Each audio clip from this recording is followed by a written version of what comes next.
Social Justice and Empowerment ki Union Home State Minister Ramdas Athawale ki numit nini ki sikkim khongchat da sikkim da RPI Athawale State Unit lingkhatkhre Union State Minister Ramdas Athawale National Secretary Maheshwar Thonawzam Northeast in charge of Vinod Nikalje amadi atai party gi luchingba kya na sarukyaduna chatkiba khongchat aduda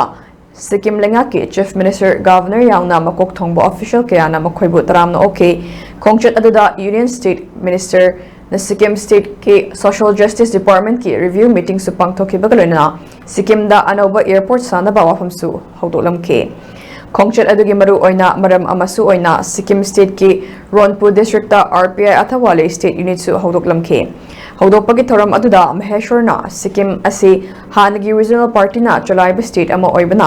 RPI Athawale ge khwaidagi chanaba state ama oiragani maramdi RPI party asi Manipur state ki oina regional party ama oina State Election Commission na sak khagdun leirabani maram asina party asi state party ama oina chalairi asumna Sikkim dasu regional party ama oina leiraga hanagi leiriba regional party asida saugotuna puna chaminaraga awang nungpok India da leiba state sing hena chokhatpa state amam oiraknaba kanna honasi haiba phungdoke tongda Sikkim na state hut fangkibage chahi yangkai surukpagi MG Mark da pangthokiba kudu cultural festival da susarukya ke khongchat aduda Sikkim state lenga ke mari leinaba minister MLA yauna makok thongbo official kyana union minister amasung national secretary butaram no okibagilona na khongchat tampung fana surukya ke